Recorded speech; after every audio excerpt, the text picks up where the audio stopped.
First of all new lesson start कर दे, that for will be the mathematical logic logic.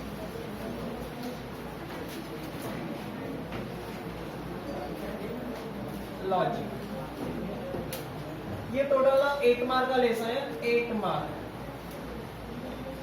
इस lesson का आपको मल्टीपल चॉइस क्वेश्चन, एक ट्रुथ टेबल और एक 4 मार्क का क्वेश्चन मिल जाएगा। बट स्प्लाइड 8 मार्क बट 9 मार्क होते हैं। 2 मार्क क्वेश्चन या 1 मार्क क्वेश्चन, एक 3 मार्क क्वेश्चन और एक 4 मार्क का क्वेश्चन। ऐसे 3 क्वेश्चन आएंगे इस लेसन से और बहुत ही सिंपल लेसन है, उतना हार्ड भी नहीं है। जो स्टूडेंट है जिसको कुछ आता वगैरह नहीं है उसको भी ये लेसन समझ में आता है। ऐसा सिंपल लेसन है मैथमेटिकल लॉ। कुछ ज्यादा वगैरह फाइंड आउट वगैरह नहीं करना है, जैसे अपन ग्रामेटिकल पढ़ते इंग्लिश ग्रामर वगैरह, बस उसी टाइप से लेसन अपने को यहाँ पर मोस्ट ऑफ द ज्यादा से ज्यादा स्टार्टिंग में अपने को ग्रामर ही पढ़ने को मिलने वाला है। मैथमेटिकल लॉजिक मैथ के रिलेशन में नहीं, थोड़ा अलग, ठीक है। थोड़ा लॉजिक की अपन बात करते, देखो मैं कुछ नंबर बता रहा हूँ, ओके इतना। तो जो अपने पास इस मैथमेटिकल लॉजिक लेसन की बात करेंगे तो लेसन में टॉपिक ज्यादा आ रहे हैं, छोटे छोटे टॉपिक ज्यादा आ रहे हैं और लॉजिक ये लगाना है इसमें। तो सबसे पहले अपन इसके टॉपिक राइट कर लेते हैं, ओके। लो नीचे हेडिंग वगैरह इसमें टॉपिक लिख रहे हैं, कौन कौन से पॉइंट आ रहे हैं। तो पहला इसमें आएगा विल बी द स्टेटमेंट आएगा, स्टेटमेंट। इसको प्रोपोजिशन भी बोला जाता है, साथ साथ लिखो अभी, फिर बाद में डिस्कस करने वाले बात। Proposition that mean the statement. अपन जैसे बोर्ड के एग्जाम देंगे तो प्रोपोजिशन नाम नहीं रहेगा, स्टेटमेंट नाम रहेगा। लेकिन आप जेडब्ल्यू का एग्जाम दोगे तो वहां पर स्टेटमेंट नाम नहीं आता, वहां पर प्रोपोजिशन नाम रहता है। हाँ, ये भी लेसन है जेडब्ल्यू में 16 मार्क का लेसन है, जेडब्ल्यू में 16 मार्क का लेसन है ये मैथमेटिकल लॉजिक। दूसरा इसमें टॉपिक आएगा विल बी द लॉजिक और ट्रुथ वैल्यू। ट्रुथ वैल्यू जो स्टेटमेंट है, वो स्टेटमेंट का ट्रुथ वैल्यू अपने को फाइंड आउट करना है। थर्ड टॉपिक आएगा अपना will be the logical connectivity. Logical connectivity, logical connectivity छोटे छोटे टॉपिक है, बड़े हैं। और टॉपिक में से कौन सा क्वेश्चन आता है मैं वो बताऊंगा ऑलरेडी, कौन से टॉपिक में से आएगा। Next will be the next है truth table. Truth table logical connectivity that will be the truth table. ये ट्रुथ वैल्यू है, ये ट्रुथ टेबल है, ओके। हाँ, एक छूट गया सिंबल और वर्बल फॉर्म, सिंबॉलिक सिंबल और वर्बल फॉर्म। वर्बल फॉर्म बेटा आवाज हो रहा है ना अभी, वर्बल फॉर्म। यानी स्टेटमेंट में दिया रहेगा उसको सिंबल में लिखना है, सिंबल में दिया उसको स्टेटमेंट में लिखना है। तो symbolic to the verbal form, verbal to the symbolic form. उसके बाद ट्रुथ टेबल आता है, मैंने पहले लिखा। हाँ, ट्रुथ टेबल का बेसिक और टॉपिक है, that will be the 6 number, that will be the tautology. Tautology, contradiction, contradiction and contingency. Tautology, contradiction and contingency next topic है अपना। उसके बाद ये टॉपिक आगे बढ़ाना है तो ये इसके बाद है लॉजिकल इक्विवेलेंस। लॉजिकल इक्विवेलेंस ये सभी ट्रुथ टेबल पर डिपेंड है। लॉजिकल इक्विवेलेंस आगे बढ़ते हैं तो वहां पर नेक्स्ट टॉपिक आता है विल बी द ड्यूल, इसको ड्युअलिटी बोला जाता है। नेक्स्ट में रहेगा negation of compound statement. negation of compound statement, negation of compound statement। negation starting में भी है बट वो compound statement का रहने वाला है। नेक्स्ट रहेगा application of a logic in a switching circuit। application of logic in switching circuit, ये वाला टॉपिक फिजिक्स में भी है। switching circuit सेमीकंडक्टर लेसन है, शायद आपको सेकंड पेपर में फिजिक्स में वहां पर ये टॉपिक पढ़ने को मिलेगा आपको, application of A logic in switching circuit. और एक लास्ट है मैथमेटिकल स्टेटमेंट। मैथमेटिकल स्टेटमेंट तो इतना लेसन अपना that will be the mathematical logic. छोटे छोटे पार्ट है, एक दिन में दो पार्ट निकल जाते हैं और थोड़ा कुछ एक दो तीन दिन लगते हैं कुछ टॉपिक को लेकर। तो अपना फाइनल लेसन इतना है, हो गया। थोड़ा इसके बारे में डिस्कस करेंगे। देखो सबसे इंपॉर्टेंट टॉपिक में जिसको करेक्टनेस कर रहा है वहां का 100% क्वेश्चन आपको मिल जाएगा। तो उनमें से ना आपको मैथमेटिकल स्टेटमेंट ये नया टॉपिक है, यहाँ का आपको क्वेश्चन मिल जाएगा। और इस एप्लीकेशन ऑफ स्विचिंग सर्किट, तो यहाँ से आपको क्वेश्चन आता है कि ये क्वेश्चन आपको 4 मार्क आएगा। ये दो में से एक क्वेश्चन आपको 4 मार्क आएगा, दो टॉपिक में से 100% बता रहा हूँ, वहां से एक क्वेश्चन आपको 4 मार्क आएगा। ठीक है। अभी ये बचे वाले topic truth table, tautology, contradiction, contingency और द लॉजिकल इक्विवेलेंस, ये तीनों टॉपिक एक है, एक ही टॉपिक है। इनमें से आपको एक क्वेश्चन 3 मार्क का मिलेगा, एक ही टॉपिक है। वापस अभी में ट्रुथ टेबल बनाना है, टोटोलॉजी, कॉन्ट्रडिक्शन, कॉन्टिजेंसी में भी एक टॉपिक छूट गया अपना, एक नीचे लो 12 नंबर, वो छूट गया ना, वहां का 3 मार्क क्वेश्चन आता है। Converse, inverse and contrapositive,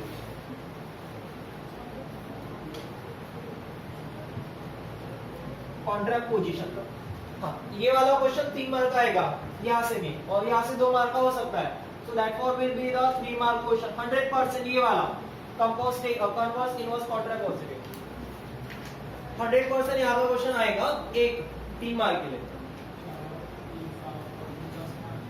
choice है ना, यहाँ के 2 मार्क के क्वेश्चन हो सकते हैं, फिर बचे वाले में से चॉइस 2 मार्क का क्वेश्चन वगैरह आ सकता है। लेकिन पढ़ाई करते समय ये वाला टॉपिक छोड़ना मत, ये एक ही टॉपिक है, ये 4 टॉपिक आ गए ना, truth table, symbolic, tautology, contradiction, contingency और लॉजिक इक्विवेलेंस।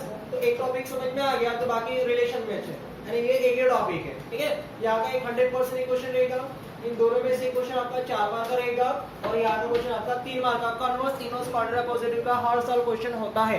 एक स्टेटमेंट दिया रहता है, उस स्टेटमेंट का कन्वर्स, इनवर्स, कॉन्ट्रापोजिटिव राइट करना पड़ता है अपने को। ओके, हाँ, थोड़ा ओवरऑल देख लेते हैं सभी टॉपिक में क्या क्या पढ़ रहा है, फिर अपन एक एक टॉपिक आज स्टार्ट करेंगे। चलो, सभी का लिख कर हो गया? तो कितना टाइम ले रहे हो आप?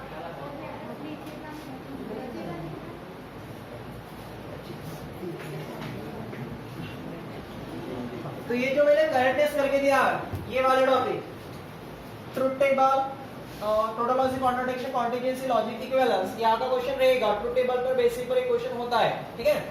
और इधर की क्वेश्चन में से बचा 2 मार्क का क्वेश्चन, तो बाकी टॉपिक में से आ सकता है, चांसेस वगैरह है। तो स्टेटमेंट और द प्रोपोजिशन में देखो, मैं थोड़ा ओवरऑल देख लेते हैं पर फिर बाद में टॉपिक देखने वाले से। स्टेटमेंट और प्रोपोजिशन, एक सेंटेंस दिया रहेगा, वो स्टेटमेंट है कि नहीं उसको चेक करो। स्टेटमेंट है तो उसका ट्रुथ वैल्यू भी राइट करो, ये पहला रहेगा। ट्रुथ वैल्यू जो मैंने बोला ना, ट्रुथ वैल्यू क्या, यानी जो स्टेटमेंट दिया हुआ है तो उसकी ट्रुथ वैल्यू क्या है। अब ट्रुथ वैल्यू की अपन बात करेंगे तो एक ट्रू रहेगा या एक फॉल्स रहेगा। मैं जनरल बता रहा हूँ, कुछ दिमाग में नहीं जाएगा, बस मैं ओवरऑल बता रहा हूँ क्या क्या पढ़ने को मिलने वाला है। तो यहाँ पर अपने को स्टेटमेंट का ट्रुथ वैल्यू चेक करना पड़ेगा, वो ट्रू है कि फॉल्स है करके चेक करना पड़ेगा, ठीक है। ये 2 टॉपिक हो गए। लॉजिकल कनेक्टिविटी में क्या रहेगा, अपने पास 5 सिंबल है, निगेशन है, कंजंक्शन है, डिसजंक्शन है, कंडीशनल है और बायो कंडीशनल। उसके सिंबल है, उसका वर्ड है। तो क्या रहेगा, पहले सिंबल में दिया रहेगा तो उसमें वर्ड में कन्वर्ट करो। हाँ, ये टॉपिक है सिंबॉलिक और दो वर्बल फॉर्म वाला। तो सिंबल दिया हुआ है तो उसको वर्बल में कन्वर्ट करो, वर्बल है तो उसको सिंबल, यानी सेंटेंस में है तो उसको सिंबल में लिखो और सिंबल में तो उसको सेंटेंस में राइट करो। That will be the logical connectivity, ठीक है। और इसके बेसिक पर अपने को ट्रुथ टेबल पढ़ने को मिलने वाला है। ट्रुथ टेबल है जिस टेबल में पूरा एंट्री टी और एफ का होता है, that for will be the truth table. अब यही टॉपिक ट्रुथ टेबल का यूज करके टोटोलॉजी, कॉन्ट्रडिक्शन, कॉन्टिजेंसी, तो ट्रुथ टेबल निकालना है, लास्ट कॉलम की एंट्री चेक करना है। लास्ट कॉलम की एंट्री टी आता है तो टोटोलॉजी बनता है, लास्ट कॉलम की एंट्री पूरा का पूरा एफ आ रहा है तो कॉन्ट्रडिक्शन बन रहा है। मानो कुछ एंट्री टी के आ रही है, कुछ एंट्री एफ की आ रही है, तो that the pattern is called will be the contingency. इसी पे डिपेंड है। लॉजिकल इक्विवेलेंस में क्या 2 पैटर्न दिया रहेगा, जैसे मैं ट्रुथ टेबल बोले थे, मैंने एक पैटर्न दिया रहेगा, उसके लिए मेरे को ट्रुथ टेबल फिलअप करना पड़ेगा। तो लॉजिकल इक्विवेलेंस में 2 पैटर्न दिए रहेंगे, 2 पैटर्न के लिए एक टेबल फिलअप करना है और दोनों की एंट्री चेक करना है। दोनों की एंट्री इक्वल आ रही है, दिया हुआ विल बी द जो पैटर्न रहेगा वो रहेगा आपका लॉजिकल इक्विवेलेंस, ठीक है। ड्यूअल है, इसमें कुछ नहीं करना है। ड्यूअल जो सिंबल दिया रहेगा उसको रिप्लेस करना है। Conjunction replace the disjunction, T replace the F और एफ रिप्लेस द टी और सी रिप्लेस द टी करना है, रिप्लेस करना है। वो सिंबल रहेगा उसकी जगह पर दूसरा सिंबल लिखना है। दैट फॉर द ड्यूअल, छोटा टॉपिक है। Negation of A compound statement, ये स्टेटमेंट है और प्रोपोजिशन यानी एक सेंटेंस, उसके बाद कंपाउंड स्टेटमेंट रहने वाला है। कंपाउंड स्टेटमेंट का ट्रुथ वैल्यू अपने को चेक करना है यहाँ पर, ठीक है। Application of A logic and switching circuit diagram दिया रहेगा, जैसे पर इलेक्ट्रिक बल्ब वगैरह चालू करते हैं, लेकिन सप्लाई करना है तो अपन इधर उधर कनेक्शन ज्वाइन कर लेते हैं। अभी ये एक रूम है, एक रूम पर पूरे कनेक्शन नहीं होंगे, फैन लाइट वगैरह चालू करना है ना, इसके लिए अलग अलग स्विच बनाना पड़ेगा बोर्ड में, तो वो कनेक्टिविटी उसके हिसाब से अपने को डायग्राम निकालना है। That is the application of A logic in a switching circuit. Okay, mathematical statement ये पूरा नया है, इसमें लॉज आ रहे हैं 10 या 11 लॉ आ रहे हैं, 10 या 11 लॉ आ रहे हैं इसमें। ऑब्जर्वेशन लॉ है, आइडेंटिकल लॉ है, बहुत सारे लॉज है, वो उसके बेसिस पर अपने को प्रॉब्लम सॉल्व करना है। और कन्वर्स इनवर्स कॉन्ट्रापोजिटिव एक सेंटेंस दिया रहेगा, उस सेंटेंस का कन्वर्स लिखो, इनवर्स लिखो और the contrapositive, that for the converse, inverse और द कॉन्ट्रापोजिटिव, ठीक है। चलो एक एक टॉपिक स्टार्ट करते हैं। तो पहला हेडिंग डालो statement that will be the proposition. तो इनमें से अपना पहला टॉपिक है that for will be the statement, छोटे छोटे टॉपिक है। तो पहला अपन देख रहे हैं statement that also called will be the proposition. कोई लिखेगा नहीं और आपको कुछ लिखते आएगा भी नहीं, जब तक मैं इन्हें बताऊंगा तब तक। देखो मैं कुछ एग्जांपल दे रहा हूँ, कुछ सेंटेंस अपने को दिया रहेगा, वो सेंटेंस स्टेटमेंट है कि नहीं वो चेक करो, ये अपने क्वेश्चन होने वाले हैं। दिया हुआ स्टेटमेंट है कि नहीं उसको चेक करना है। तो सबसे पहले अपने को ये देखना पड़ेगा कि अपन स्टेटमेंट बोलेंगे तो बोलेंगे किसको, बराबर है ना, एग्जैक्टली स्टेटमेंट किसको अपन बोल सकते हैं। फिर वो स्टेटमेंट का अपने को ट्रुथ वैल्यू भी देख रहे हैं। तो जैसे मैं एग्जांपल ले रहा हूँ, फॉर एग्जांपल जिसे आपको क्लास में एंट्री करना है तो आप लोग क्या बोलेंगे, ठीक है वो लिख रहा हूँ, एग्जांपल ले रहा हूँ। So this will be the दूसरा लेते हैं। जैसे आप लोगों को किसी को पानी वगैरह घर में है, किसी को पानी वगैरह मांगना है वगैरह, या किसी को नाम वगैरह पूछना है तो आपको क्या बोलेंगे, what is your name, simple सा बात है ना, what is our the name, ठीक है। क्वेश्चन मार्क दे रहा हूं,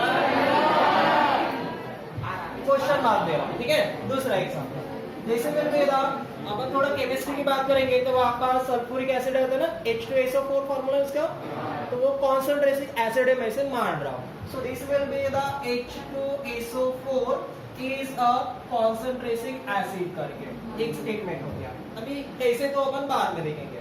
थर्ड विल बी द ले रहा will be the sun is a star, ये ले रहा हूँ। So this will be the sun is a star करके एक एग्जांपल हो गया, ठीक है। अपना मैथमेटिकल बेसिक पर ले रहा हूँ। So this will be the 4 number, आवाज मत करो, 4 नंबर ले रहा हूँ। इस इक्वेशन ले रहा हूँ x plus the 3 equal to the 5 करके, और इसमें मैं x का वैल्यू नहीं लिख रहा हूँ, बस ऐसे रख रहा हूँ। So that will be the way in the x की वैल्यू will be the 2 ले रहा हूँ। कितना उड़ा मैंने 2, ठीक है। नेक्स्ट एग्जांपल ले रहा हूँ will be the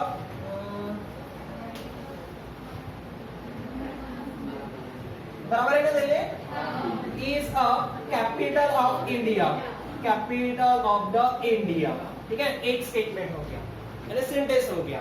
next will be the Sachin Tendulkar is a prime minister, मान रहा हूं इसको, अरे मान रहा हूं ना, प्राइम मिनिस्टर, ठीक है।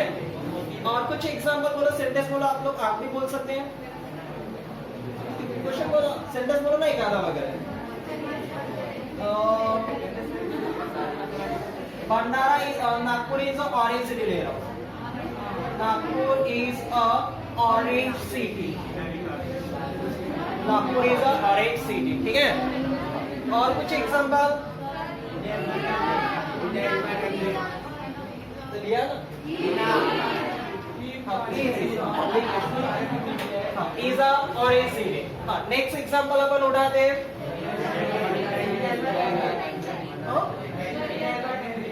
क्या बोले, तो ठीक है, इंडिया इज अ कंट्री, दूसरे बोला ना और कुछ अलग से।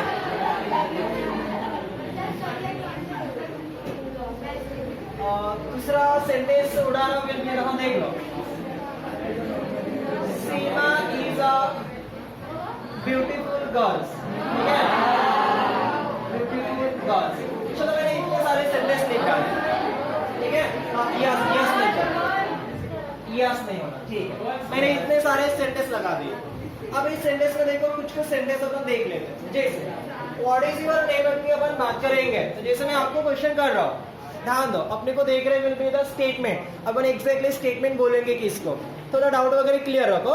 हाँ, तो मैं जैसे मैं आप लोगों को क्वेश्चन कर रहा हूँ what is your the name करके, तो ठीक है मैं टीचर हूँ, आप लोगों को पूछ रहा हूँ, तो ऑलरेडी आप लोग नाम बता लो, बराबर है ना। लेकिन बोल रहा हूँ मैं, लेकिन चलो मानो आप लोगों के दो फ्रेंड है, आप लोगों दोनों की दुश्मनी चल रही है, और उस केस में पहला फ्रेंड ने दूसरे फ्रेंड को पूछ लिया कि व्हाट इज योर नेम, तो वो बोलेगा मैं बताऊँ या नहीं बता, तेरे को क्या करना है, बोलेगा ना। अरे बोल रहे हैं ना, ओके ना। क्या सिंपल सी बात है, एक लड़का है और लड़की, चलो मानो लड़के ने लड़की को नाम पूछ लिया, तो बताएगी नहीं बताएगी, इसकी कोई गारंटी है क्या? अरे गारंटी है क्या? नहीं। ये पहला स्टेटमेंट। चलो किसी को डाउट है तो बोलते, हाँ बोल।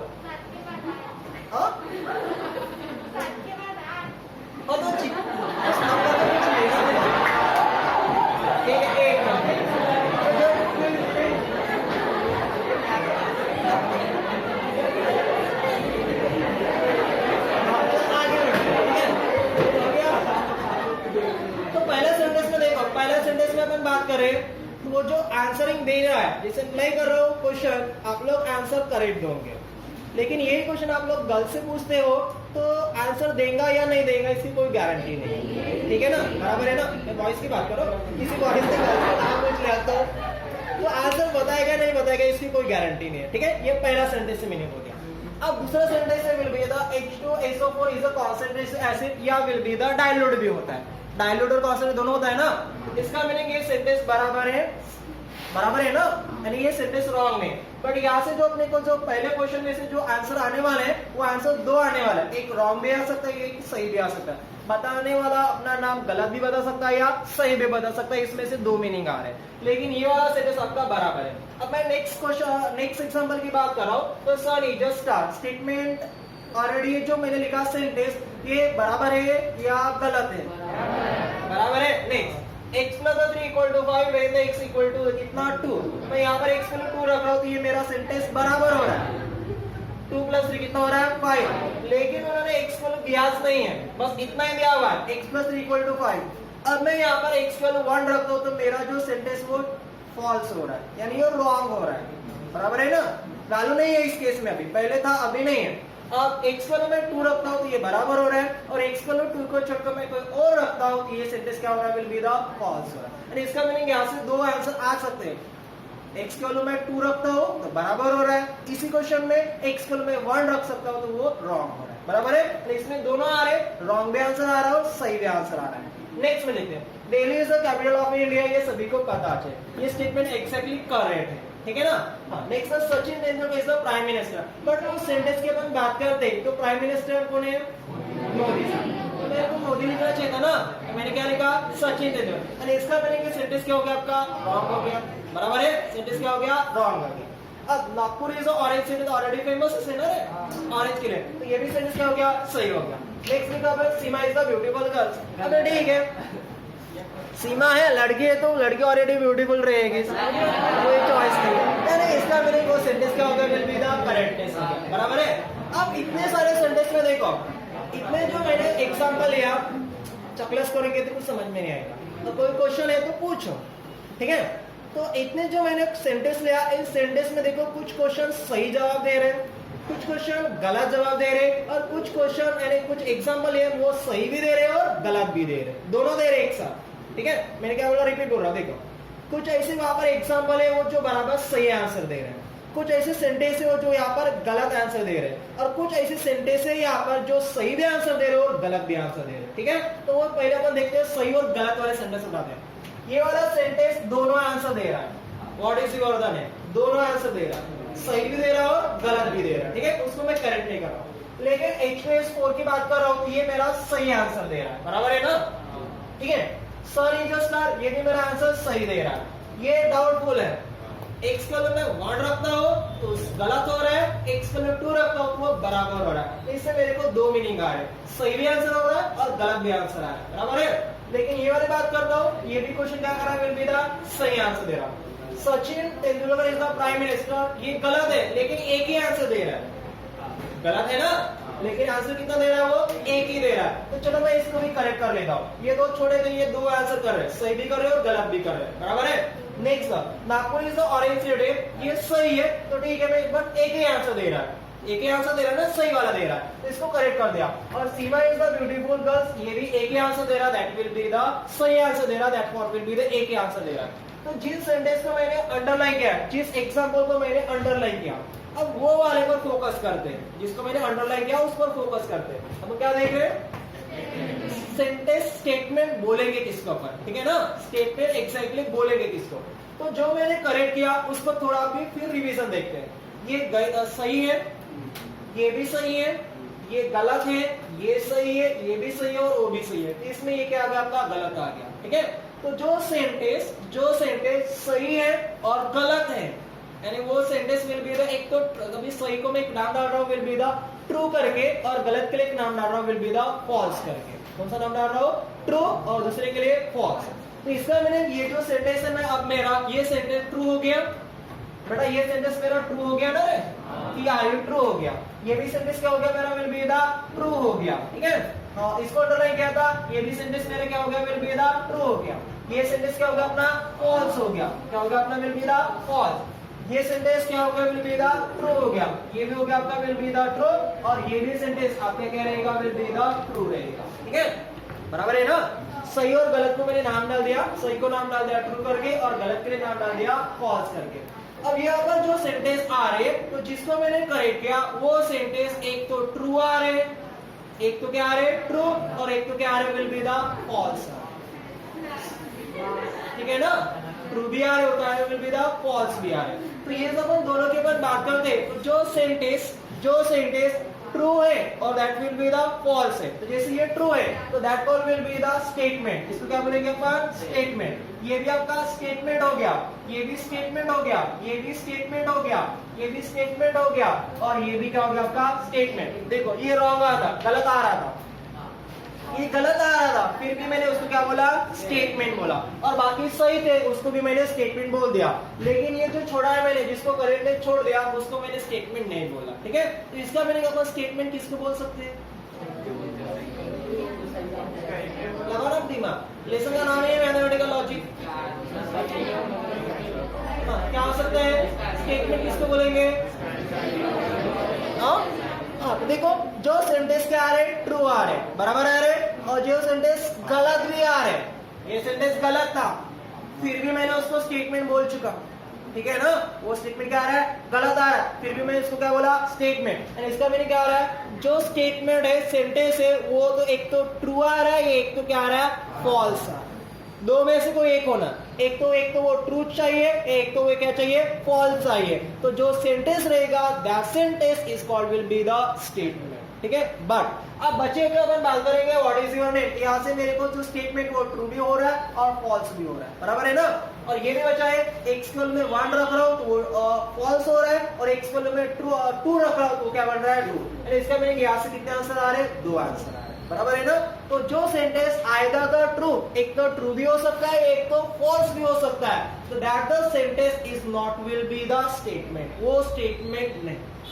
समझ में आ रहा है क्या, रिपीट देखो, जो सेंटेंस आइदर द ट्रू है, एक तो ट्रू है या एक तो फॉल्स, फॉल्स है तो भी चलेगा, फॉल्स है तो भी चलेगा, फिर भी वो क्या रहेगा, स्टेटमेंट रहेगा, बट नॉट अ बोथ, दोनों नहीं होना, वो ट्रू भी नहीं चाहिए और फॉल्स भी नहीं चाहिए। जैसे मैं एक सर बोल रहा हूँ तो ठीक है, मैं अच्छा स्टूडेंट हूँ, कुछ भी रहेगा तो उसको एंट्री करने दूंगा, और नहीं रहेगा तो उसको एंट्री करने दूंगा क्या, नहीं। तो इसमें दोनों मीनिंग आ रहे हैं, इसमें दोनों मीनिंग आ रहे हैं ना, तो that for will be the not a statement, वो स्टेटमेंट नहीं रहेगा, ठीक है। जैसे अपन रोड से जा रहे हैं, अचानक बाइक ने अपने को कट मार दिया, तो अपन क्या बोलेंगे, ठीक है, दूसरा एग्जांपल है, नहीं बोलते आ रहा, रास्ते से जा रहे हैं, जाते जाते समय अचानक आगे से सांप निकल गया, तो क्या बोलोगे आप, ओ माय गॉड, ये तो नाम आएगा ना, एक्सक्लेमेटरी सेंटेंस आ रहा है, बराबर है। तो वहां से 2 मीनिंग हो सकते हैं, तो वो वाले जो सेंटेंस रहते हैं तो that not for will be the statement. तो सिंपल सी बात है, स्टेटमेंट का कहना है कि जो सेंटेंस आइदर द ट्रू है, इसके बाद मैं आगे बढ़ रहा हूँ, नहीं समझते बोलते चलो, जो सेंटेंस आइदर द ट्रू है या विल बी द फॉल्स है, so that not will be the, that for will be the statement, but not will be the both. जैसे और एक एग्जांपल ले रहा हूँ, so this will be the 4 is a prime number, ठीक है। अब प्राइम नंबर क्या होता है? 1, और वही फैक्ट उसका डिवीजन आता है उसको हम प्राइम नंबर बोलते हैं, लेकिन 4 प्राइम नंबर नहीं है। ये कौन सा नंबर हो गया? कंपाउंड। तो ये वाला सेंटेंस है पहले, ये सेंटेंस रॉन्ग हो गया, सेंटेंस रॉन्ग हो गया ना, इसका मीनिंग सेंटेंस क्या हो गया आपका? फॉल्स हो गया। तो that also called will be the statement, ये स्टेटमेंट बन रहा है, क्या बन रहा है? विल बी द स्टेटमेंट बन रहा है, ठीक है। तो इसका मीनिंग ये हो गया कि जो सेंटेंस आइदर द ट्रू और that for will be the false, एक तो वो ट्रू होना चाहिए या एक तो वो क्या होना चाहिए? False. That for will be the statement but not will be the both, दोनों मीनिंग नहीं होना चाहिए, that for will be the not a statement. रहेगा इतना दिमाग में? तो स्टेटमेंट किसको बोलेंगे? जो सेंटेंस ट्रू भी रहेगा तो भी चलेगा, फॉल्स भी गलत रहेगा तो भी चलेगा, फिर भी वो क्या बनेगा आपका? स्टेटमेंट। बट उस सेंटेंस से दोनों मीनिंग आना नहीं चाहिए, that for will be the not a statement. जैसे व्हाइट बोर्ड है, ठीक है, तो ठीक है मैं बोल रहा हूँ व्हाइट बोर्ड है, तो लेकिन ब्लैक बोर्ड है, व्हाइट बोर्ड है, मैं इसे ब्लैक पेन से राइट करता हूँ तो वो ब्लैक पेन से राइटिंग हो जाएगा, ब्लू से करता हूँ तो ब्लू, और इसमें दोनों आ रहे हैं ना, तो उसको अपन व्हाइट नहीं बोल सकते, तो इसमें दोनों आ रहे हैं, मैं कुछ नहीं लिख रहा तो व्हाइट हो रहा है, पूरे ब्लैक से राइट करा तो पूरा ब्लैक हो जाएगा, और ब्लू से क्या तो पूरा ब्लू हो जाएगा ना, इसमें दोनों मीनिंग आ रहे हैं, तो that not for will be the statement. जैसे किसी को अपने को क्वेश्चन करना है, तो वहां से आंसर अपने ए से या नो आ सकते हैं। आपको भी एग्जाम में क्वेश्चन का आंसर लिखना है, तो आपको आया तो सही आंसर लिखोगे, नहीं आ रहा तो गलत लिखोगे, तो उसमें भी दोनों मीनिंग आ गए ना, तो that for the not for will be the statement. हाँ, कौन से स्टेटमेंट सेंटेंस स्टेटमेंट नहीं है वो देखने वाले आगे करके, तो फिलहाल के लिए इतना दिमाग में रखो। स्टेटमेंट किसको बोलेंगे? सेंटेंस एक तो वो ट्रू हो या एक तो वो फॉल्स हो, but not will be the both, that call will be the statement. इतना रहेगा आगे, इतना रहेगा दिमाग में। चलो अब आगे बढ़ रहा हूँ, लिख कर दे रहा हूँ, बाद में सभी चीजें लिख कर दे रहा हूँ, आगे बढ़ो। जैसे ये स्टेटमेंट नहीं है, अब जो स्टेटमेंट आ रहे हैं वो देख लो। देखो ये वाला सेंटेंस जो था वो स्टेटमेंट नहीं है, क्योंकि ये मेरे दो आंसर कर रहा है। ये भी जो है example, so that not for will be the statement, क्योंकि इससे मेरा आंसर ट्रू भी आ रहा है और फॉल्स भी आ रहा है, so that not for will be the statement. अब ये जो स्टेटमेंट है, इस स्टेटमेंट को डिनोट किया जाता है by the capital letter that will be the P Q R E S इन द एडेडस ATC। इसे डिनोट किया जाएगा P Q R E S। जैसे ये H2SO4 इज अ कॉन्सेंट्रेशन, ऐसे तो मैं इसको डिनोट करूंगा P, और ये से रहेगा that will be the let P pattern equal to the, ये हो गया स्टेटमेंट, ठीक है। फिलहाल मैं इसको कितना नंबर दिया? विल बी द सेकंड, ये हो गया सेकंड। इसको मैं Q ले सकता हूँ, इसको R ले सकता हूँ, इसको ES लिख सकता हूँ, और इसका मीनिंग जो स्टेटमेंट है, स्टेटमेंट जो स्टेटमेंट है, अपन स्टेटमेंट को डिनोट करेंगे that the letter for will be the P Q R E S से, ठीक है इतना। और अपने ट्रू टेबल में भी ये लेटर आने वाले P Q R E S, pattern में भी ये लेटर आने वाले P Q R E S। इतना क्लियर है? आगे बढ़ो। दो स्टेटमेंट हो गए, एक स्टेटमेंट किसको बोलेंगे और स्टेटमेंट का डिनोट हो गया। स्टेटमेंट ट्रू और the false but not both, that called the statement, okay, denoted by the letter the P Q R E S करके। चलो आगे बढ़ो। अब देखो, अब मैं स्टेटमेंट की बात कर रहा हूं, जो स्टेटमेंट है उसी की बात कर रहा हूं। तो जैसे ये statement H2SO4 is a concentrated acid true है, इसलिए वो स्टेटमेंट हो गया, बराबर है। अब ये सेंटेंस ट्रू है कि फॉल्स? स्टेटमेंट और स्टेटमेंट है, बस अब मैं ये चेक कर रहा हूं कि वो स्टेटमेंट ट्रू है कि फॉल्स है, ये चेक कर रहा हूं, क्योंकि मीनिंग एक ही आ रहा है ना। तो H2SO4 is a concentrated acid, ये स्टेटमेंट ट्रू है कि फॉल्स है? ट्रू है। तो दिया हुआ स्टेटमेंट मानो ट्रू है, क्या है? ट्रू है, ठीक है। तो उसका ट्रूथ वैल्यू क्या बोल रहा हूं मैं? विल बी द, उसका will be the truth value is a will be the T रहेगा, क्या रहेगा? विल बी द टी रहेगा। तो दिया हुआ स्टेटमेंट मानो ट्रू है, तो उसका ट्रूथ वैल्यू क्या रहेगा? विल बी द ट्रू रहेगा, और it is denoted by the capital letter for will be the T से। अब ये वाला sir is just sentence statement है, अब मैं चेक कर रहा हूं ये ट्रू है कि फॉल्स है, ये ट्रू है कि फॉल्स है। तो दिया हुआ स्टेटमेंट ट्रू है, तो दिया हुआ स्टेटमेंट ट्रू है, इसलिए इसका ट्रूथ वैल्यू ये ट्रू रहेगा, क्या रहेगा? ट्रू। और इसको मैं डिनोट करूंगा that will be the capital letter for will be the, किससे विल बी द? टी से डिनोट करूंगा, ठीक है। नहीं, ये स्टेटमेंट नहीं है, बराबर है ना, तो इसका ट्रूथ वैल्यू बाद में देखता हूँ। Delhi is the capital of India, अब ये स्टेटमेंट है, अब ये ट्रू है कि फॉल्स है? तो इसका ट्रूथ वैल्यू भी क्या रहेगा? For will be the true रहेगा, और it is denoted by the T करके लिखूंगा। नहीं, Sachin Tendulkar is the prime minister, wrong है, बट वो स्टेटमेंट है। अब चेक करो कि वो सेंटेंस ट्रू है कि फॉल्स है? फॉल्स आ रहा है ना, तो दिया हुआ सेंटेंस मानो फॉल्स हो रहा है, उसका ट्रुथ वैल्यू ये फॉल्स रहेगा। क्या रहेगा? फॉल्स। और इसको अपन डिनोट करेंगे capital letter for will be the F से। किसको डिनोट करेंगे? कैपिटल लेटर ईएफ से। अब ये स्टेटमेंट के अपन बात करें तो ट्रुथ वैल्यू क्या है इसका? ये ट्रुथ स्टेटमेंट ट्रू है ना, इसका ट्रुथ वैल्यू क्या रहेगा आपका? टी। और इसको अपन डिनोट करेंगे टी से। जैसे यहाँ पर ले रहा हूं, ये सीमा इज अ ब्यूटीफुल गर्ल्स, ये स्टेटमेंट ट्रू है कि फॉल्स है?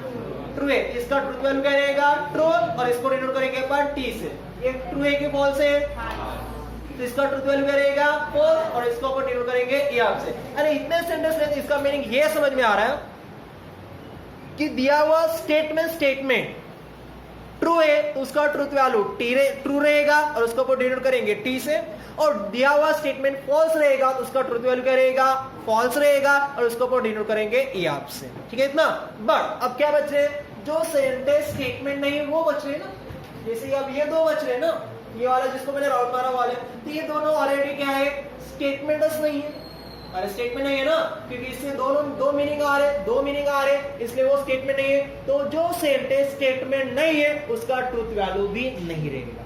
ठीक है, जो सेंटेंस क्या है? स्टेटमेंट नहीं है उसका ट्रुथ वैल्यू नहीं रहेगा, वो टी भी नहीं रहेगा और द फॉल्स भी नहीं रहेगा। तो यहां से अपने को एक चीज पता चलती है कि जो सेंटेंस स्टेटमेंट है उसी के ट्रुथ वैल्यू डिसाइड किया जाएगा। बराबर है ना? ट्रुथ वैल्यू किसका डिसाइड किया जाएगा? जो सेंटेंस क्या है? स्टेटमेंट है, that for will be the truth value. Clear है इतना क्लियर है? चलो मैं एक बार फिर से रिपीट बता रहा हूं। सबसे पहले हम स्टेटमेंट किसको बोलेंगे? A sentence which is the either the true or the false। एक तो वो ट्रू हो या एक तो फॉल्स हो, that call will be the statement, that will be the proposition, but not will be the both, that call will be the statement। ठीक है, स्टेटमेंट को अपन डिनोट करेंगे capital letter will be the PQR से। Okay, दिया हुआ sentence मानो true है तो उसका ट्रुथ वैल्यू ट्रू रहेगा और उसको अपन डिनोट करेंगे टी से। दिया हुआ स्टेटमेंट मानो फॉल्स है तो उसका ट्रुथ वैल्यू, सेकंड टॉपिक है अपना ट्रुथ वैल्यू, तो दिया हुआ सेंटेंस अपना फॉल्स है तो उसका ट्रुथ वैल्यू क्या रहेगा? फॉल्स रहेगा और उसको अपन डिनोट क्या करेंगे? ईएफ से। और दिया हुआ सेंटेंस मानो स्टेटमेंट नहीं है तो उसका ट्रुथ वैल्यू भी डिसाइड नहीं होगा। ठीक है, चलो पहले इतना राइट कर लेते हैं। लो तो देखिए, तो वेरियस टाइप ऑफ सेंटेंस है। सेंटेंस की अपन बात करें तो जो सेंटेंस स्टेटमेंट अपन देखने वाले हैं कि दिया हुआ स्टेटमेंट ट्रू है कि फॉल्स है, तो अपने पास वेरियस टाइप ऑफ सेंटेंस है। पहला आ रहा है assertive sentence, imperative sentence, exclamatory sentence और इंटरोगेटिव सेंटेंस, और फाइनल इधर लिख लिया मैंने ओपन सेंटेंस करके। लिखना नहीं है, अपने को बस समझना है। असर्टिव सेंटेंस यानी जो सिंपल वाले स्टेटमेंट होते हैं, that the sentence is called will be the assertive sentence. शायद आप लोगों ने ग्रामर में पढ़े होंगे। जो छोटे वाले सेंटेंस है वो ट्रू भी हो सकते हैं, फॉल्स भी हो सकते हैं, but that call will be the assertive sentence. Second sentence कौन सा आ रहा है? Imperative sentence. जिस सेंटेंस अपन दूसरे को रिक्वेस्ट कर रहे हैं, दूसरे को ऑर्डर कर रहे हैं, या उस सेंटेंस अपने को स्ट्रॉन्ग फीलिंग आ रही है, that sentence is called will be the imperative sentence. तो for example, please give me glass of water, जैसे उन्होंने बोल दिया तो मेरे को वाटर 1 ग्लास वाटर मांग रही है, तो हो गया उसमें रिक्वेस्ट किया, यानी वो किस में आ गया? इंपेरेटिव में आ गया। बराबर है ना? जैसे आप लोगों को बाहर जाना है तो क्या बोलेंगे? मैं गॉड, बराबर बोलेंगे ना? तो वो जो आप लोगों ने बोल रहे हैं ना, तो that call will be the request कर रहे हैं ना, तो that call will be the assertive sentence, sorry कौन सा? Imperative sentence. समझ में आ रहे? स्ट्रॉन्ग फीलिंग, 3 वर्ड बोले मैंने यहाँ पर। एक आ आपका will be the strong feeling, ठीक है, रिक्वेस्ट, एक और will be the order, that call will be the sentence. जिस सेंटेंस से ये तीनों मीनिंग आते हैं, that sentence is called will be the imperative sentence. चलो आगे बढ़ो। नेक्स्ट है एक्सक्लेमेटरी सेंटेंस। एक्सक्लेमेटरी अपने आप को पहचान में आता है, जैसे क्या? ये वाला सिंबल होता है, उसके कुछ कॉमन स्टेटमेंट है। फॉर एग्जांपल, लड़की वाले के बाद, पहले लड़की की बात करेंगे तो साथ है ओ माय गॉड, ये आएगा तो पहले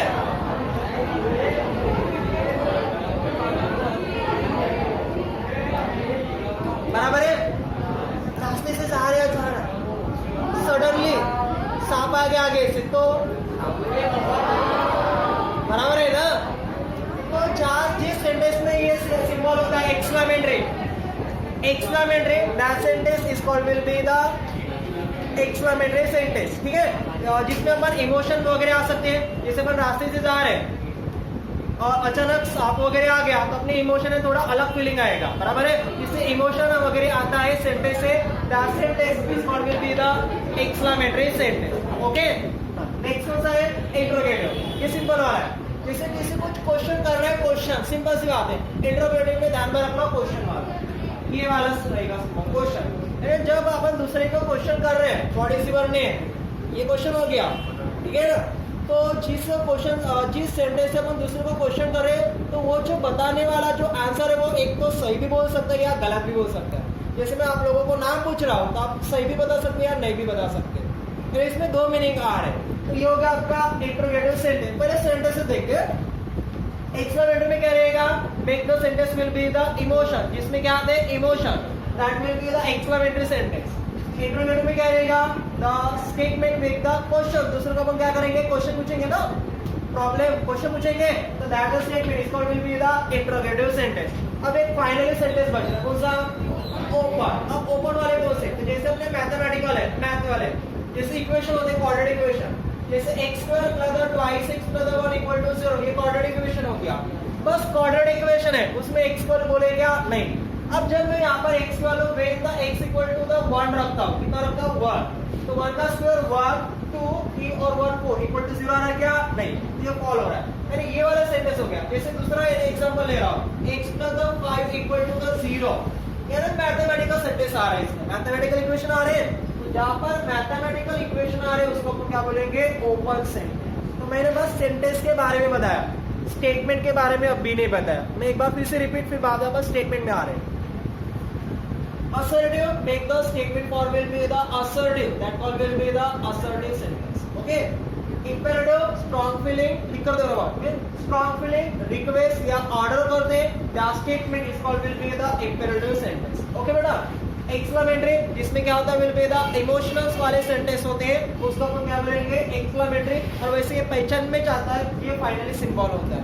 ओके ना, तो that all will be the exclamatory sentence। Interrogative में क्या रहेगा? Question mark. Finally question mark जो होता है उस सेंटेंस को क्या बोलेंगे? Interrogative sentence. और ओपन सेंटेंस है मैथमेटिकल वाले इक्वेशन। अब देखो ये जो मैंने इतने सेंटेंस पढ़ा था, उनमें से ये असर्टिव को छोड़ देगा। इसको छोड़ देगा असर्टिव, क्योंकि जो असर्टिव सेंटेंस होते हैं वो ऑलरेडी स्टेटमेंट ही होते हैं। देख लो एग्जांपल, इसमें मैंने अपन ने इसी का एग्जांपल लेके था। सर ये जस्ट स्टेटमेंट ट्रू है, इसलिए ये क्या हो गया आपका? स्टेटमेंट। लेकिन इसमें दोनों मीनिंग आ रहे हैं क्या बेटा? दोनों मीनिंग आ रहे हैं क्या? नहीं आ रहे। इसलिए assertive sentence is only the statement, sentence is a statement बनेगा। ये क्या बनेगा आपका? स्टेटमेंट। फिर बाकी सेंटेंस में से अपने स्टेटमेंट आते हैं, जैसे यहाँ पर ये स्ट्रॉन्ग फीलिंग वाले सेंटेंस आ रहे हैं, या फिर एक्सक्लेमेटरी वाले आ रहे हैं, या क्वेश्चन मार्क वाले आ रहे हैं। देखो क्वेश्चन मार्क में दो आंसरिंग आ रहा है, स्ट्रॉन्ग फीलिंग में भी आंसरिंग दो आते हैं, इसमें भी दो आंसर आते हैं। किसी को बार बार रिक्वेस्ट करना है तो जो पर्सन है वो बोल सकते हैं हाँ या ना भी करके। दो मीनिंग आ रहे हैं, बराबर है। इसमें भी दो मीनिंग, जब मैं x को 3 रखता हूँ और x को -5 रखता हूँ तो 0, x को 3 रखता हूँ कितना आ रहा है? 8 आ रहा है। इसमें भी दो मीनिंग आ रहे हैं। इसका मीनिंग असर्टिव को छोड़ देते हैं और बाकी सेंटेंस को पकड़ते तो उसमें से क्या मीनिंग आ रहे हैं? दो मीनिंग आ रहे हैं, बराबर है। इसलिए जो रहेगा अपने पास इंपॉर्टेंट सेंटेंस, एक्सक्लेमेटरी, इंट्रोगेटिव और ओपन, तो इनमें से जो सेंटेंस आएंगे the sentence is not a statement. तो क्या नहीं रहेगा आपका? स्टेटमेंट। तो ओनली स्टेटमेंट किससे रहेगा? विल बी द असर्टिव से रहेगा। ठीक है ना? तो 5 टाइप में से एक टाइप वाले ही क्वेश्चन आपके क्या बन रहे? विल बी द स्टेटमेंट बन रहे, बाकी स्टेटमेंट नहीं बनेगा। ठीक है? जैसे अभी क्वेश्चन अपना what is your name, statement है कि नहीं है? व्हाट इज योर नेम क्या आ गया? इंट्रोगेटिव आ गया। Interrogative sentence not will be the statement, वो मेरा स्टेटमेंट नहीं रहेगा। ठीक है? आपको बाहर जाना है तो आप क्या बोलेंगे? बराबर है। तो आपने रिक्वेस्ट किया मेरे को, रिक्वेस्ट किए तो रिक्वेस्ट वाला कौन सा आ गया? कौन सा आ गया? Imperative sentence. तो imperative sentence is not a statement, यानी जो मैं आपने मेरे को सेंटेंस बोला था वो आपका सेंटेंस स्टेटमेंट नहीं है। बराबर है ना? अरे बराबर है। ओ माय गॉड, एक्सक्लेमेटरी आ गया, बराबर है। एक्सक्लेमेटरी में दो मीनिंग आते हैं, इसलिए ओ माय गॉड ये सेंटेंस स्टेटमेंट नहीं रहेगा। बात समझ में आ रही है? और ओपन की अपन बात करेंगे x + y = 0, एक एक क्वेश्चन, एक एक सेंटेंस, एक एक मार्क का होता है। एक गलत हो गया तो वो ऑलरेडी आपका 1 मार्क चला गया। 3 मार्क का क्वेश्चन आएंगे, आपके पास 3 सेंटेंस रहेंगे, 3 सेंटेंस का आपको स्टेटमेंट देखना है, तो वो एक एक मार्क का एक एक रहेगा। एक बराबर है, इसलिए बराबर समझ से चलो। x को तो मैं 2 रख रहा हूं तो ये रॉन्ग हो रहा है, x को तो -5 रख रहा हूं ये बराबर हो रहा है। इसका मीनिंग, इसमें भी 2 मीनिंग आ रहे हैं, तो जहां से अपने को 2 मीनिंग आते हैं वो not will be the statement, बराबर है। तो ओनली कौन सा वाला सेंटेंस स्टेटमेंट रहेगा, असर्टिव, बाकी स्टेटमेंट नहीं रहेंगे। अब देखो बाकी सेंटेंस स्टेटमेंट्स नहीं है, अरे बाकी सेंटेंस स्टेटमेंट है क्या, नहीं, उसका ट्रूथ वैल्यू भी नहीं रहेगा ना, क्योंकि अब भी अलग पेन से लिखे थे आप लोगों ने कि वो sentence which is not a statement, वो स्टेटमेंट नहीं है, उसका ट्रूथ वैल्यू भी क्या नहीं रहेगा। तो इनमें से जो सेंटेंस आएंगे वो स्टेटमेंट तो नहीं है, फिलहाल उसकी ट्रूथ वैल्यू भी कोई डिसाइड नहीं। क्लियर इतना कि अपना पहला टॉपिक है कौन सा, स्टेटमेंट। तो स्टेटमेंट में वही देखना है, एक सेंटेंस दिया रहेगा वो स्टेटमेंट है कि नहीं वो चेक करो, स्टेटमेंट है उसका ट्रूथ वैल्यू लिखो। ये अपना पहला एक्सरसाइज है पूरा का पूरा। जैसे ये क्वेश्चन, ये 2 क्वेश्चन है, 2 मार्क का question, same question, sorry just का H2SO4 इज कंसंट्रेशन एसिड, ये स्टेटमेंट है कि नहीं वो डिसाइड करो और राइट द ट्रूथ वैल्यू। अब ये सेंटेंस है कि नहीं तो पहले चेक करना पड़ेगा, ट्रू है कि फॉल्स है, ट्रू भी रहेगा तो भी स्टेटमेंट, फॉल्स भी रहेगा तो भी statement, but not for will be the both. दिया हुआ स्टेटमेंट ट्रू है तो ट्रूथ वैल्यू ट्रू रहेगा, डिनोट करेंगे T से, और दिया हुआ स्टेटमेंट फॉल्स है तो उसका ट्रूथ वैल्यू क्या रहेगा, फॉल्स, और डिनोट करेंगे F से। कौन से स्टेटमेंट सेंटेंस स्टेटमेंट रहेंगे, तो that one will be the imperative sentence, exclamatory sentence, interrogative sentence, open sentence. The sentence is not a statement, दिया हुआ सेंटेंस स्टेटमेंट नहीं है, उसका ट्रूथ वैल्यू भी नहीं रहेगा। ठीक है, कोई डाउट है इतना? चलो अब इसके बारे में मैं नेक्स्ट क्लास में लिखा दूंगा।